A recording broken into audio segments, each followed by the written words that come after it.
So without further ado, I am going to turn it over to Annie Scranton. Annie Scranton is the CEO and founder of Pace Public Relations, and she is the sponsor of this incredible panel, and I know that you're going to have a great time. So Annie, take it away.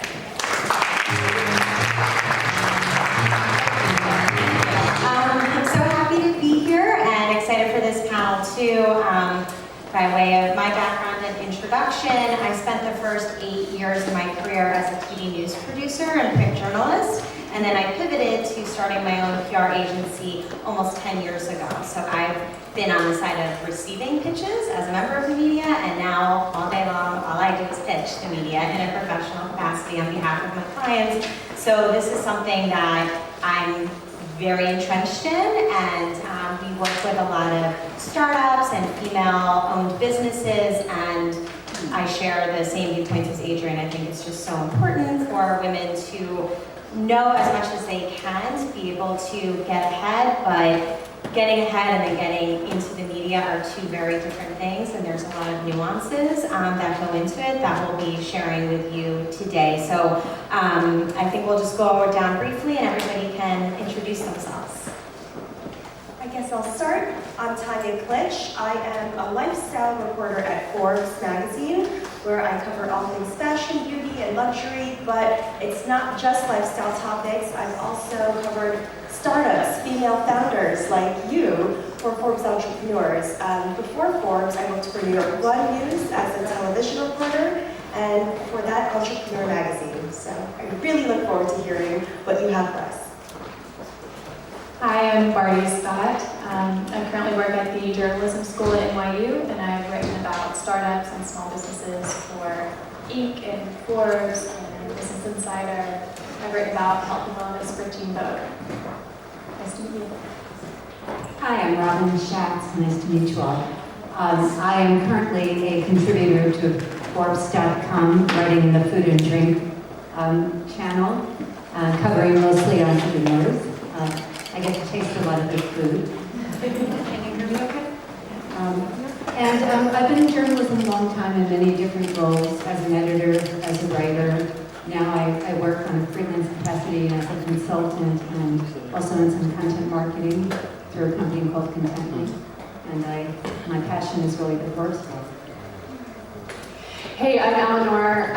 I spoke earlier today. What I didn't tell you is that I am a recovering journalist. Once you're a journalist, you never go back. And so I worked as a business journalist for many years. Still think it's one of the best educations you can have. I'm really happy to be here. So Adrian, are we going to jump right into the pictures for today? Okay. Thanks so much. Okay, I'm going to actually start with Tasheen, if you'd like to come up and be the first picture. The pictures will have 1 minute, and then we'll just provide feedback. So, Good luck.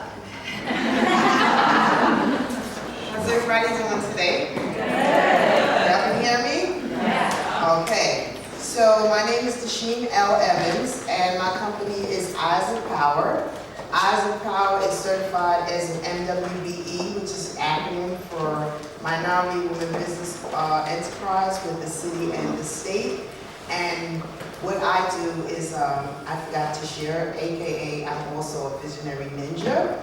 And as a visionary ninja, what I do is I rewire people's vision.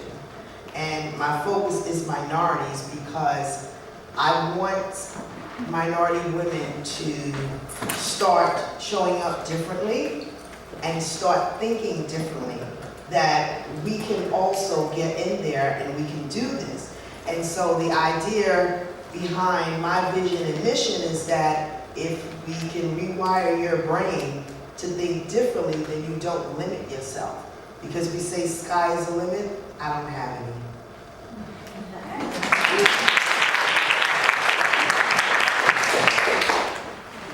I can kick us off here. I think that your passion came through 100% in what you're pitching, and I think you already have some very colorful language to use here. Visionary ninja, I love that, and I think that's like, I'm always a fan of, of creative ways to describe what you're doing, but what I want to know more of is exactly what it is that you do, and also what makes you different from any of your competitors who are out there. Okay, thank you, I'm glad you asked that. And so, what it is with me and what separates me is that, one, I'm authentic. All of my trainings are based on real case studies because I am passionate about what I do, which is enhancing and saving lives, not destroying them. And so I talk to people, I walk in communities, I do self-assessments, and then I beta test everything before I put it out there. Because I don't use fake testimonies, I want to know that it works so that I can keep trying it. And then I can help you to do the same thing. And so, for example, with the vision, if I have someone, this is not working, or, I can't figure this out. What I help people do when you rewire is look at it like a suitcase. You departmentalize, right? How many things can you get in one suitcase at a time? And so you treat it like an outfit. I only wear this outfit once, so this is what we're going to work on. Instead of trying to wear a bunch of outfits because you start getting confused. So this is what I do until we get to a place that you know exactly, okay, this is the outfit that I'm going to wear today, so this is what I'm going to work on today, and I need to get through that first, beta test that, make sure that works, and then I can move on to something else so you're not all over the place. So something I always like to tell people who are pitching me is I'm more likely to want to write something about you if you're part of a bigger cultural or economic tension of your story. So it sounds like you're an expert in what you do, and if there's a way you can latch on to something that's happening in the news and pitch yourself as a source for that story.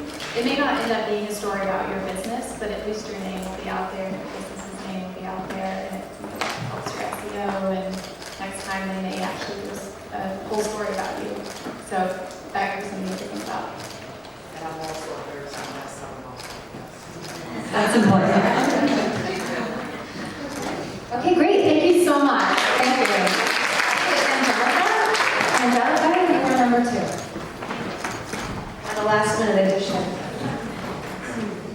So hi, whoever saw me on the moderating second panel today, my name is Angelica, for those who hasn't seen me. And I own a digital design agency where we build software and apps. And this is going to be the first official time that I think I will announce that this is a bit interesting.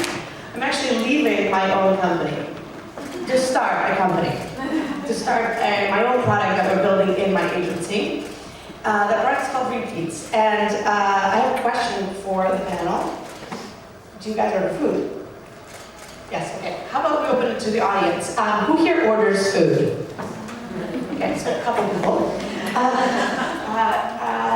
What we're building is, imagine every time you order food, you will get $5, $7, or $10 immediately back towards things that you love to use, like Starbucks, Amazon, Uber, Lyft, whatever you use.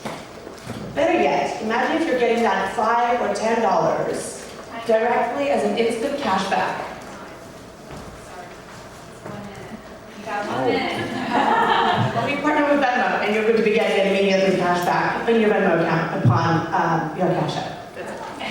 Right, well, I write about the food industry, so probably a good person to comment on this. What I would want to know is what you're doing first of all, and how you plan to implement this, and why you think this is going to work at this point in time. I mean, there are lots of different apps out there for ordering food. I don't know of anyone who does this model that you're discussing, so maybe that makes it interesting. So that would be something that's unique about it. Yeah, absolutely. I mean, it's like Amy Schechter mentioned, the CEO of Black Squad earlier today. Food delivery is a very mature space. It's an in-home commerce category that is very mature, and because of that, we can come into this space with, there's higher take rates, higher commission. Restaurants understand the value of food delivery, and therefore we can give that very generous cash back to the diner. I was also 8 years ago, I was the first hire at a company called Perry.com, which is the largest marketplace for hospitality hiring in the US. When I left, it was already New York City's largest hospitality marketplace for hiring. So I've worked with a ton of restaurants, and I think that given my understanding of the food tech space, and plus the nature of the business today where we all understand what food delivery is, and nobody's really giving us any rewards for it or any incentive to use one platform over another, we hope to succeed. Can I share an idea? Just as you were, this is like pitch the, I loved you, like hook story. You didn't get to the call to action, but really good hook. Who orders food? She establishes like the size of it, and then the imaginative story. But I'm thinking about from a media perspective, something like, do you want to know what the fastest growing restaurant in America today is? This. So you're taking out the phone. People are spending this much money, ordering food. So you're showing the story. That's the story. Your app comes in as, a piece of it. Anyway, just had to give that to you. Thank you. And any other feedback or?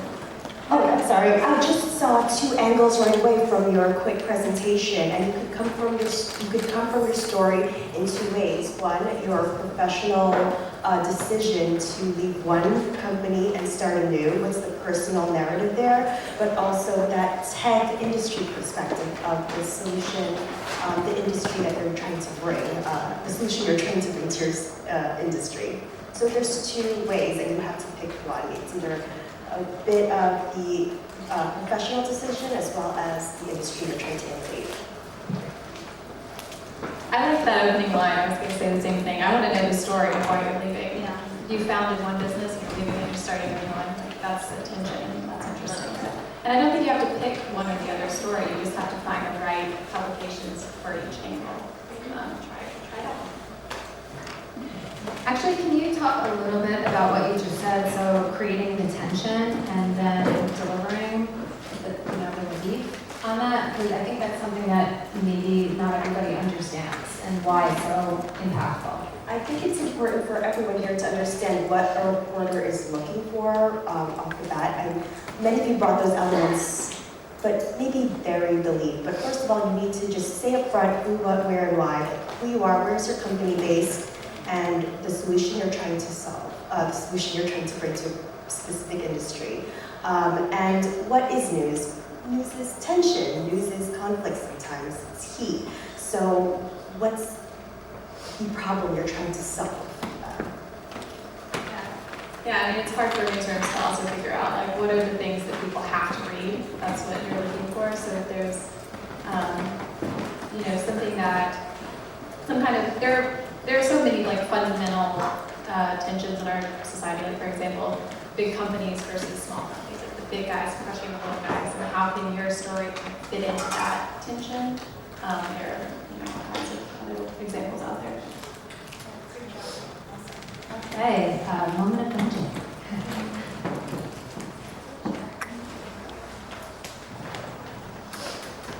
Hi everyone, my name is Kylie McGrain and I'm the Executive Director and founder of the Moment of Magic Foundation. So I'd like a little bit of audience participation. Could you raise your hand if you've ever been affected by cancer? You or someone you know or someone you love? So it's a pretty scary statistic to look around and see that cancer is pretty predominant in today's society. An even scarier statistic was one I learned 5 years ago today, was that 250 children are diagnosed with cancer every single day. And I wanted to do something to make that time a little bit less scary. So what I decided to do in my dorm room in the Bronx was to start dressing up like a princess and visiting the hospitals. And soon my friends wanted to join me, and more people across the country wanted to join me. And 5 years later, we have more than 1,000 volunteers that are all college students at 20 chapters across the country. And this year, we provided a moment of magic to 45,000 children across the world. It's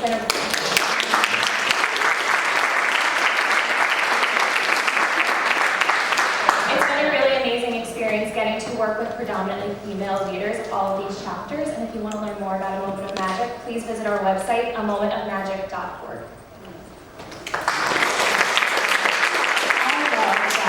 We had your personal story up front, but in addition to that, you had data. And data is a great thing to include. How many people have you served? How big is the market you're trying to serve?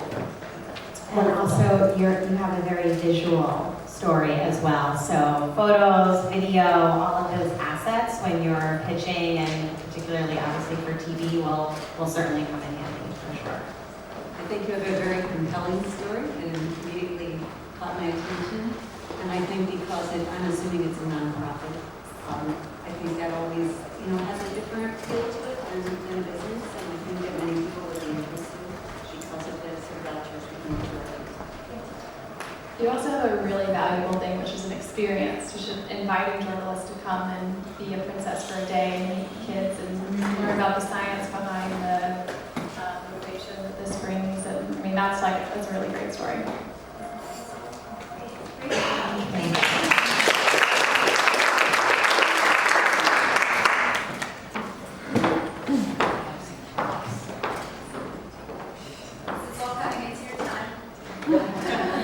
So my name is Colleen Blackwell, and thank you for having me. I'm grateful to be here because what I'm bringing attention to is something that is called the silent killer, and it's called stress. And every single one of us is impacted by it. I've been impacted by it personally by losing family members and friends because you can't see what it's doing to your insides and what it doesn't allow your brain to do, sending oxygen, blood flow, and chemicals to the right places at the right time. When our body is in a dis-ease state, what ends up happening? We end up getting diseases. My goal, my role, is to bring brain tap to the world and impact over 1 billion brains. And that's no easy task. However, everybody's got to do the work. It's an app that you can put your headphones in, get into a deep delta sleep, where you're actually sleeping. And it's a deep delta sleep. All those devices that you have on your wrist, I bet you when you try the app, it'll increase your sleep. Sleep is where we get into a healing mode.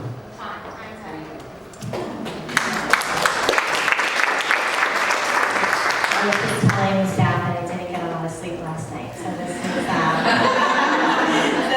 so this is perfect. But I think what I would want to know is just like that's a heavy space. There's so much about sleep and wellness and restoration and all that stuff. So I would want to know, or potentially have you lead with, what is the data or the science behind why your app works and why it is different than everything else out there? Yes, I could probably lead with a lot of the MIT studies that have been out there for a while, and why knocking plaque off of our brains is really important for our cognitive challenges and our neurological challenges that are on the rise right now. And I could tell all kinds of different data and science behind it, but I had a minute. It's building on that, but I think this is actually useful for everyone, also for you. This idea of having killer stats, and so it's like you always have this list of like 3 or 4 stats that you refresh fairly frequently, but that they immediately sort of galvanize attention around the depth, of what you're talking about. Just sort of building on that. It's so useful. Yeah. The big personal part, though, is to stop friends, family, colleagues from dying from early deaths that they don't really need to. I think one other thing too, just building on what you said, the statistics are important, but what I found, at least when I'm pitching journalists, is that if you are able to commission a study or a survey or something where you can quantify the results, and you could do it for not that expensive, actually. Yeah. I found that for a journalist, if you could say, new survey says, that gets you even to another level of recognition. So we've been written up in Forbes already. We won the best home meditation device, although it's not just a meditation device in the UK Independent. We've also been voted the best health app of the Consumer Electronics Show this year. And back in 1989, when Dr. Porter first created this, he won the best solution back there, which was its predecessor. So think about where the technology has come throughout the years. Just come over and experience it. It's all about that, because everybody is starting at different places, what you got going on in your life. And the whole reason why I handed this is because every single one of us feels like this at some point in our life, and different stages and different phases will be able to address this more effectively. Thank you. Thank you guys.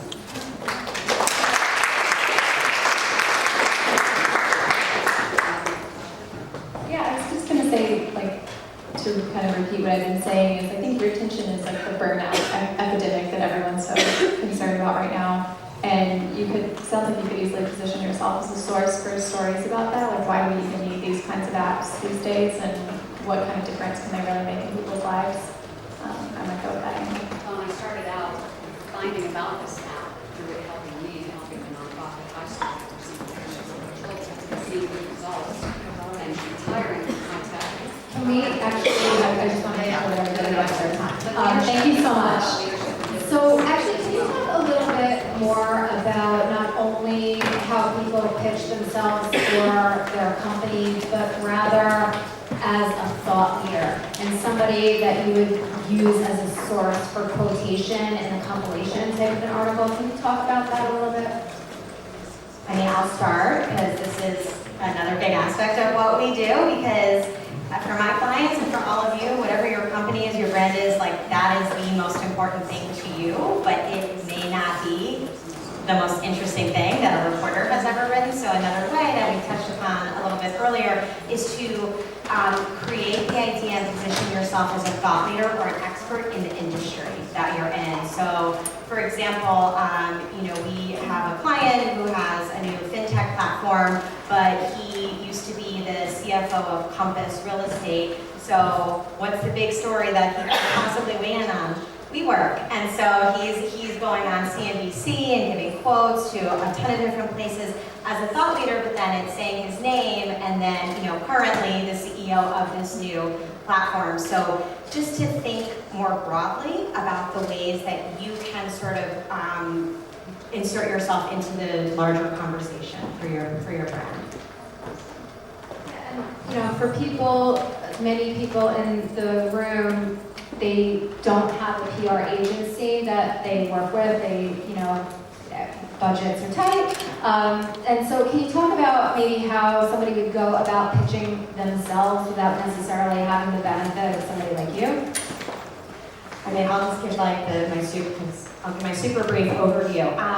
The first thing is to figure out what publication, what TV show, what podcast, what radio program you want to be on or you think would be perfect for your company or for you. Then you need to actually go on that website, pick up the publication, watch the TV show, and figure out who's the best producer, reporter, editor, etc. to pitch.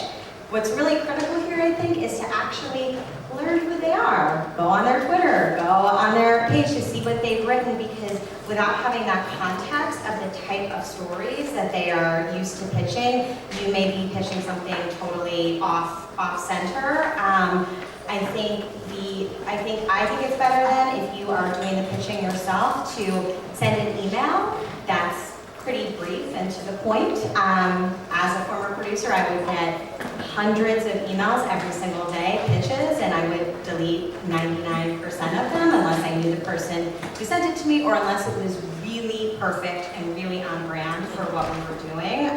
So I can't stress that enough, but at the same time, they're all busy. So a brief, here's who I am, this is what my company does. Tell them, I read your last article where you interviewed another female entrepreneur in whatever space, and I really loved it for this reason.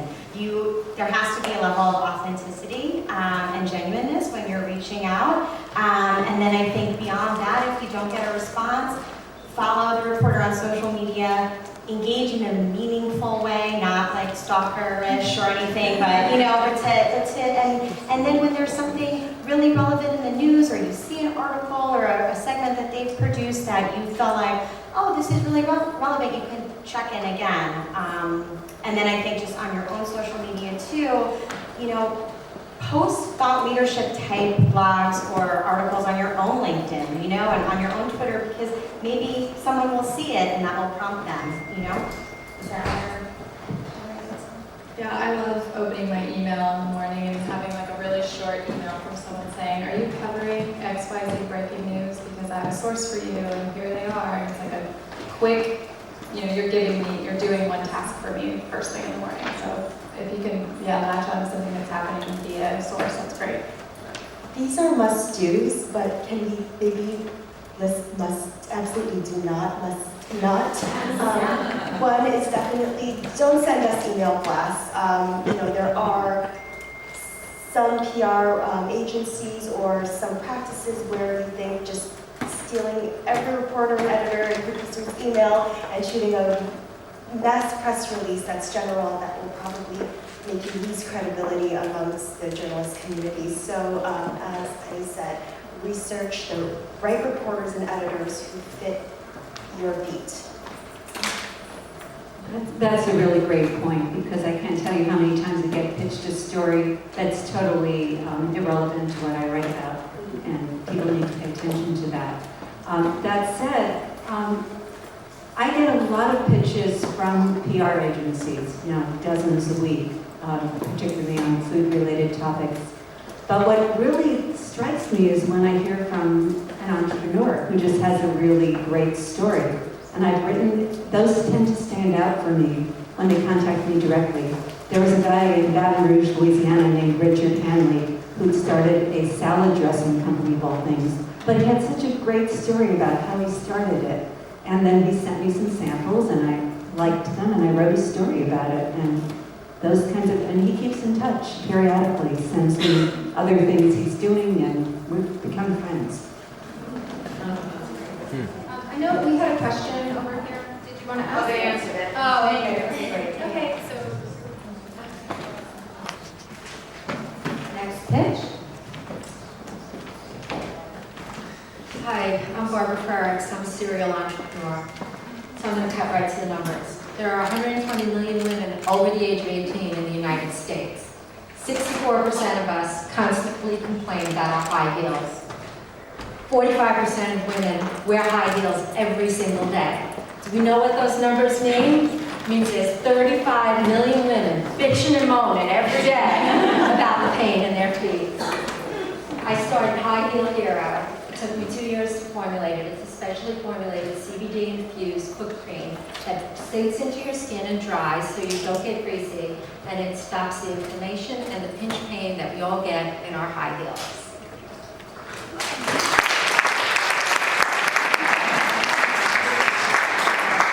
Thank you. And they're for sale here. And I launched on iFundWomen.com this week. Just use keywords high heel. Thank you. Questions? comments? That's great. I would also love to know, a lot of you are telling us where you started, but where are you currently? So you are at iFund Women. Where else do you sell? And what's next, too? I would love to know what's the next aspiration. I am going to be, I'm living now in Sag Harbor. I went home there for 14 years. No divorce money, no inheritance.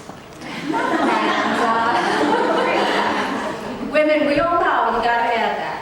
So I'm going to be in White's Pharmacy and City Chemist soon. You can't sell CBD products in most of the online stores yet, but you'll be able to buy it from me. You can buy it now here and at iFundWomen.com. And the next things that I'm developing, because I just love working with essential oils and different creams. I have a foaming foot bath coming out next, because I don't know. I remember my grandmother used to soak her feet, but we don't do that anymore. We need to take some time at the end of the day, relax and unwind with a glass of wine with our feet, a nice warm foaming foot bath. It's an awesome feeling. I'm actually going to jump in and ask a question. Go ahead. Okay? So I think this is a perfect example, and I think we all suffer from this. So, you're journalists. The follow-up question is what you want, right? I want to capture your attention, and I want you to ask me questions. How do you then follow up without going off the rails?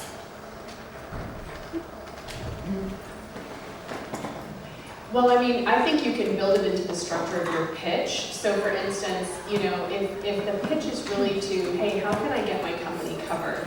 So we're getting close to like award season, And so what do we cover during award season? We cover fashion. We cover red carpet fashion. And so to me, it's like, hey, this is so you can choose when you decide to pitch in line with something that's super timely, that sort of creates that draw, which I believe is what you want, rather than having to kind of continuously go back. So you're thinking through the timing of when you're pitching and what it's in relation to. Because in terms of that, what never to do, I think the thing that you never want to do is assume that anybody cares about our company. You know what I mean? And because they don't, you know what I mean? And I never did. And in fact, generally are quite suspicious